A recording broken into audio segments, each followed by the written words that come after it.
வாஸ்து அற்புதங்கள் சேனல் நேயர்கள் அனைவருக்கும் வணக்கம். நான் உங்க ஆஸ்ட்ரோ பரக்கனை பேசுறேன். இன்னைக்கு ஒரு முக்கியமான ஒரு தலைப்பு, அதாவது நிறைய பேர் வந்து லேண்டு வீடு கட்டுறதுக்காக லேண்ட் என்பது பார்க்கும்போது இது போன்ற பிரச்சனை நிறைய பேர் சந்திப்பாங்க. அதாவது ஸ்பிளே கட்டுன்னு சொல்லுவாங்கல்ல, அந்த பிளாட்ல அந்த கார்னர் என்பது கட்டாயம். ஏன்னா நிறைய ரியல் எஸ்டேட் காரங்க அந்த பிளாட் போட்டு சேல் பண்றதுக்காக கவர்மெண்ட் அப்ரூவல்லே இந்த ரூல் என்பது இருக்கு. அந்த கார்னர் என்பது கட்டாயம் இருக்கணும். ஏன்னா இப்போ உதாரணத்துக்கு நான் ஒரு ஸ்ட்ரக்சர் போட்டிருக்கேன் பாருங்க. இந்த இடத்துல ஒரு பிளாட் போட்டு விற்கிறாங்க.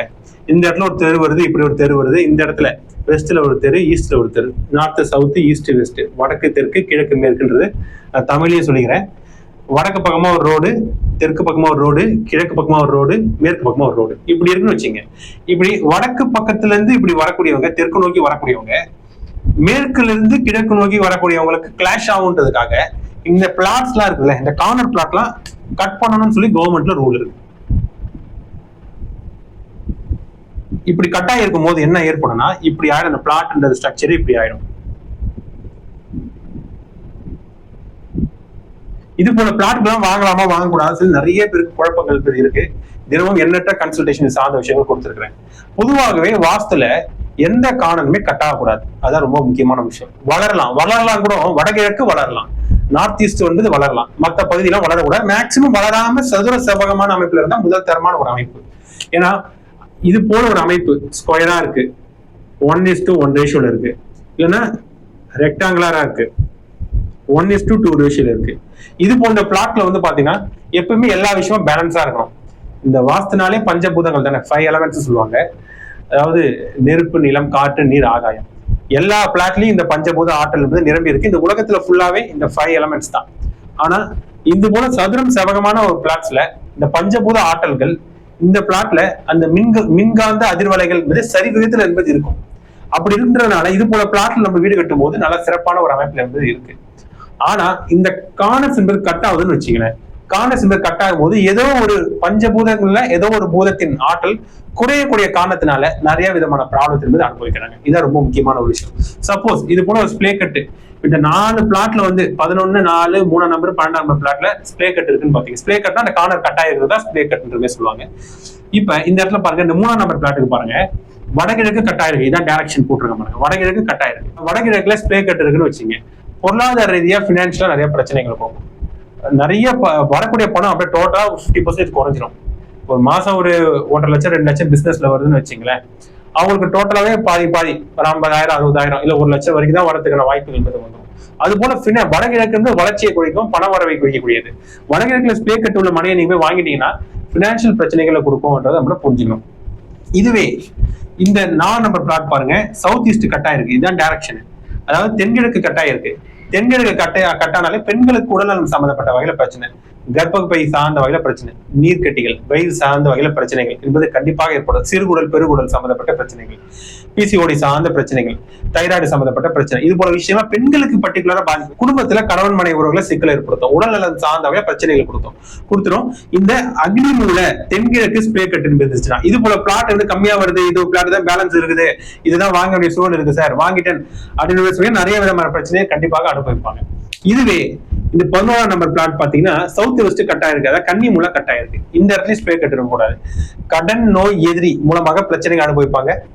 வம்பு வழக்குகள், கோர்ட்டு கேஸ் சம்பந்தப்பட்ட வகையில் பிரச்சனைகள் இருக்கும். அக்கம் பக்கத்தில் சுமூகமான உடன்பாடு, உறவு முறை என்பது இருக்காது. ஏதோ ஒரு விஷயத்தை அடிமையாயிடுவாங்க. மது பழக்கத்துக்கு, மது சூது சார்ந்த விஷயம் அடிமையாயிடுவாங்க. இது எல்லாமே கொடுக்கும் கன்னி மூல கட் ஆயிருக்கக்கூடிய பிளாட். இது எல்லாத்தையுமே ரெமெடி இருக்கு. அடுத்த கட்டமா நான் என்னன்னு சொல்ல போறேன் உங்களுக்கு. நான் அடுத்து வந்து பாத்தீங்கன்னா 12ஆம் நம்பர் பிளாட் இருக்குன்னு வச்சுங்களேன். அந்த 12ஆம் நம்பர் பிளாட்டுக்கு வந்து வாயு மூல கட் ஆயிருக்கு. அப்ப கோர்ட்டு கேஸ் சம்பந்தப்பட்ட பிரச்சனை, கணவன மனைவி ஏதோ ஒருத்தவங்க பிரிஞ்சிருக்கக்கூடிய சுச்சுவேஷன், தொழில வந்து முடக்கத்தை ஏற்படுத்தக்கூடிய அமைப்புல இருந்து கொடுத்தோம். அப்ப எந்த காரணமே கட் ஆகக்கூடாதுன்னு புரிஞ்சுங்க. அப்படி கட்டாம இருந்துச்சுன்னா பெஸ்ட். இல்ல நீ கட்டான பிளாட் வாங்கியிருக்கும் பட்சத்துல அது எப்படி சரி பண்ணி கட்டுறதுன்ற விஷயம் என்பது இருக்குது. இப்ப உதாரணத்துக்கு நான் ஒரு அமைப்பு போடுறேன் பாருங்க. ஏன்னா இது போல ஒருத்தருக்கு அதே போலதான் நான் திருமுல்லை வாயில ஒரு கன்சல்டேஷன் வந்து கொடுக்க போனேன். ஒரு 6 மந்த் பேக் என்பது கன்சல்டேஷன் கொடுக்க போனேன். அவர் ஒரு ஏரியால பிளாட் போட்டிருக்கிறாங்க. ஃபுல்லாவே எல்லாமே சேல் ஆயிடுச்சு. ஒரு 1 or 2 பிளாட்ஸ் தான் இருக்கு. அது 2-3 பிளாட் வந்து பாத்தீங்கன்னா ஸ்பிளே கட் உள்ள பிளாட்ஸ் தான். சரிங்க, அது மட்டும் ரிமைனிங் இருக்குது. நான் சொல்லிட்டேன், நான் நேரடியா போய் பார்த்தேன், இந்த பிளாட் வாங்காதீங்க சார், நார்த் ஈஸ்ட் கட் ஆயிருக்கு. அவர் பிளாட் எப்படி இருந்துச்சுன்னா இப்படிதான் இருந்துச்சு. இது வடக்கு தெற்கு கிழக்கு மேற்கு முடிச்சு இந்த கார்னர் கட் ஆயிருந்தது. இந்த வடக்கு பக்கம் ரோடு, இந்த கிழக்கு பக்கம் இருந்தது ரோடு. வாசல் வடக்குல வச்சுக்கலாம் இல்ல கிழக்குல வச்சுக்கலாம். அவர் வந்து பாத்தீங்கன்னா இந்த பக்கம் கரெக்டான நேரத்துல கரெக்டா வந்து காம்பவுண்ட் கேட்ட போட்டு வீட்டையும் வந்து பிளான் பண்ணலான்றமே முடிவு பண்ணிட்டாரு அவரு. நான் சொல்லிட்டேன், இது வாங்காதீங்க சார், வாங்கினா மிகப்பெரிய பிரச்சனை கொடுக்கும். வீடு கட்டுறது அப்பாற்பட்ட விஷயம், வீடு கட்டின பிறகு பிரச்சனை கொடுக்குற விஷயம், இது வாங்கின உடனே பிரச்சனை கொடுக்குறது சொல்லிட்டேன். ஏன்னா அது இவரோட பேர்ல தான் வாங்க போறாரு. அவர் வந்து பாத்தீங்கன்னா ஐடில ஒர்க் பண்ணிட்டு இருக்கக்கூடிய நபர், மந்த்லி வந்து 1.5 lakh வந்து வாங்கிட்டு இருக்கக்கூடிய நபர். அதே போல நான் சொல்லிட்டு போனா கிட்டத்தட்ட 2 மாசத்துல ரெஜிஸ்ட்ரேஷன் பண்ணி பக்காவா முடிச்சிட்ட உடனே அவர் கம்பெனில ஒர்க் பண்ண இடத்துல லே ஆஃப் பண்ணிட்டாங்க, வேலையில எடுத்துட்டாங்க. மீண்டும் தொடர்பு கொண்டு பேசினேன், இது போல நீங்க சொன்னீங்க சார், நான் அதை கேட்காம இந்த இடத்த வாங்கிட்டேன், நீங்க சொன்னது போல வந்த உடனே எனக்கு பினான்சியலா ஒரு அடி கொடுத்துச்சு சார், ஒர்க் பண்ணக்கூடிய கம்பெனில வந்து லே ஆஃப் பண்ணிட்டாங்க அப்படின்ற விஷயங்கள் சொல்லியிருந்தாரு. மீண்டும் டேரக்டா அவங்க கூட்டு இருந்தாரு. நான் டேரக்டா போய் பார்த்தேன், இது என்ன ரெமெடி பண்றது சார், நான் வாங்க வேணாம்னு சொல்லியிருந்தேன், இருந்தாலும் அது நான் ரெமெடின்னு சொல்லி மீண்டும் ஒரு முறை நான் பார்க்கும்போது அந்த விஷயம் நான் சொல்லியிருந்தேன். என்ன பண்ணலாம், நான் இதுக்கு மாற்று, இந்த பகுதி இருக்குல்ல, இது டோட்டலாவே கட் பண்ணிடணும், இது ஃபுல்லாவே விட்டுட்டு இந்த இடத்துல அப்படியே பார்க்கிங்கா ஃபார்ம் பண்ணிக்கணும். அப்படி இல்லைன்னா இப்படி கட் பண்ணிக்கணும், இப்படி விட்டுட்டு இந்த இடம் ஃபுல்லாவே பார்க்கிங்கா நம்ம ஃபார்ம் பண்ணிட்டு இந்த இடம் இது மட்டுமே நம்ம வந்து காம்பவுண்ட் வால் போட்டு நம்ம வந்து வீட்டை கட்டிக்கிற மாதிரி இருக்கும். இது ஃபுல்லாவே பார்க்கிங், வண்டி பார்க்கிங், இல்ல வேற ஏதாவது செடி கொடி கார்டன் மேல் வச்சு பயன்படுத்தினா ஒன்றும் பிரச்சனைகள் இல்லை. இதை நான் போட்டு இதே போல காம்பவுண்ட் போடுங்க சார் சொல்லிட்டு நான் வந்துட்டேன். அதே போல காம்பவுண்ட் போட்டாரு, இந்த இடத்த ஃபுல்லாவே விட்டு இடத்த ஸ்ட்ரெயிட் பண்ணி கட்டிட்டாரு. அப்ப உடனடியா அவர் வேற ஒரு இடத்துல ஒரு ஜாப் கிடைச்சது, அவர் எக்ஸ்பீரியன்ஸ் மூலமாக நல்லா இருந்திருக்கு. இது எண்ணற்ற உதாரணங்கள்லாம் இருக்கு. பர்டிகுலரா இது போல இடங்கள் இருக்குதுன்னா நீங்க எப்படி அதை நீங்க சரி பண்ணலாம் அப்படின்னு சொல்லி பார்க்கும்போது, இதான் ஒரு பிளாட் இருக்குன்னு வச்சுங்களேன். இப்ப இந்த கார்னர் என்பது கட்டாயம் இருக்கு.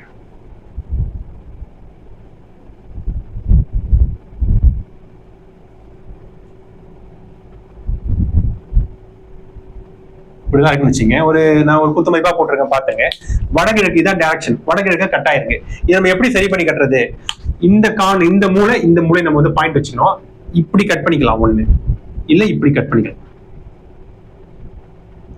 இப்படி கட் பண்ணா இந்த பகுதி ஃபுல்லாவே பெரிய இடம் வேஸ்ட் ஆகுது. இதுவே இந்த பகுதி கட் பண்ணா இந்த இடத்துல சின்ன இடம் என்பது வேஸ்ட் ஆகுது. அப்ப நம்ம பார்த்து கட் பண்ணணும் எல்லா இடத்தையும் கட் பண்ண கூடாது. அந்த விஷயங்கள் நம்ம புரிஞ்சுக்க வேண்டியது இருக்கும். அப்ப நம்ம இந்த பகுதியை கட் பண்ணிட்டு வீட்டை வந்து இந்த பகுதியில் இப்படி வந்து நம்ம பிளான் பண்ணிட்டு காம்பவுண்ட் போடும் பட்சத்துல இது அப்படி ஃபுல்லாவே பார்க்கிங் இல்ல ஒரு சின்ன ஒரு செட்பேக் ஏரியாவே விட்டு இந்த இடத்துல வந்து பாத்தீங்கன்னா ஃபுல்லா நான் காம்பவுண்ட் போட்டுட்டு இந்த இடம் ஃபில் பண்ணி விட்டு இந்த இடத்துல செடிகள் வச்சுக்கலாம். இல்ல வேற ஏதாவது சின்ன வண்டி ஏதாவது 2 வீலர் இது போல விஷயம் பார்க்கிங் விட்டுக்கலாம். இது போல விஷயம் பண்ணிட்டாங்கன்னா ஒன்னும் பிரச்சனைகள் இல்லை. இல்ல நம்ம இடிக்காம உடைக்காம பண்ணணும்னாலும் நிறைய விஷயங்கள் இருக்கு. அதை விட இதுதான் வந்து லாஜிக்கலான ஒரு விஷயம். அப்படி இல்லாத பட்சத்துல இது போல கார்னர் கட்டா இருக்குல்ல, இந்த இடங்கள்ல சில விஷயங்கள் நம்ம வந்து பண்ண வேண்டியது இருக்கும். அதை காப்பர் ஒயர், அலுமினியம் ஒயர் வந்து ஒரு குறிப்பிட்ட எம்எம்ல வாங்கி நம்ம இந்த இடத்துல சில விஷயங்கள் பண்ணணும். பண்ணிட்டு அதை நம்ம வந்து கிராஸ் பண்ணி அந்த ரெமெடி என்பது இருக்கு. இல்ல தனிப்பட்ட முறையில் கன்சல்டேஷன் வரும்போது அந்த விஷயம் மற்ற விஷயமா பாத்துக்கலாம். ஆனா ஸ்ப்ரே கட்டை பொறுத்தவரை மேக்ஸிமம் வாங்காதீங்க. ஏன்னா வாங்கிட்டீங்கன்னா அது நம்ம இது போல வந்து கட் பண்ணி விட்டுட்டு பண்ண வேண்டியது இருக்கும். அப்படி இல்லாத பட்சத்துல நம்ம வந்து கட் பண்ணாம ஃபுல்லாவே நம்ம கட்டிங் விருப்பப்பட்டீங்கன்னா அந்த இடத்துல வேறு விதமான இடிக்காம உடைக்காம என்ன ரெமெடி பண்ணணும்னு சொல்லி விஷயங்கள் இருக்கு. அதுன்னு அந்த இடத்துல ஒரு பிரச்சனை போட்டு பார்த்து அதுக்குன்னு தனிப்பட்ட ரெமெடி என்பது சொல்லுவேன். அதே போல ஃபாலோ என்பது பண்ண வேண்டியது இருக்கும் என்று சொல்லி இந்த பதிவு எடுத்து முடித்துக் கொள்கிறேன். மேலும் வாஸ்து சார்ந்த கன்சல்டேஷன் நான் வந்து டெய்லிக்கும் கொடுத்துட்டு இருக்கிறேன். தொடர்பு கொண்டு பேசுங்க. நான் ஒவ்வொரு சைட்டுக்கும் டைரக்டா வந்துட்டு இருக்கிறேன். இல்ல ஆன்லைன் கன்சல்டேஷன் கொடுத்துட்டு இருக்கிறேன். இல்ல வீட்டுக்கு பிளான் போடணும், இல்ல ஆல்ரெடி பிளான் இருக்கு, அதை சார்ந்த வகையில் கன்சல்டேஷன் தேவைப்படுது. அபார்ட்மெண்ட் ஸ்கெட்ச் வச்சிருக்கேன், அது நான் வாங்க போறேன் சார், இல்ல ரெண்டுக்கு போறேன், அதுக்கு கன்சல்டேஷன் தேவைப்படுது. இல்ல இண்டஸ்ட்ரி கட்ட போறேன், சைட் பார்த்துருக்கேன், கன்சல்டேஷன் எதுவாக இருந்தாலும் தொடர்பு கொண்டு பேசலாம். எல்லா இடத்துக்கும் நான் நேரடியாகவும் ஆன்லைன் சார்ந்த விஷயம் கன்சல்டேஷன் கொடுத்துட்டு இருக்கிறேன். மேலும் ஜாதகம் பார்க்கணும், நியூமராலஜி சார்ந்த கன்சல்டேஷன் எதுவாக இருந்தாலும் தொடர்பு கொண்டு பேசலாம். என்னோட contact number, WhatsApp number channel description available. மீண்டும் பல நல்ல தகவலுடன் உங்கள் அடுத்த பதிவில் சந்திக்கும் வரை உங்களிடம் விடைபெறுவது உங்களின் ஆஸ்ட்ரோ பரத் கண்ணன். நன்றி, வணக்கம்.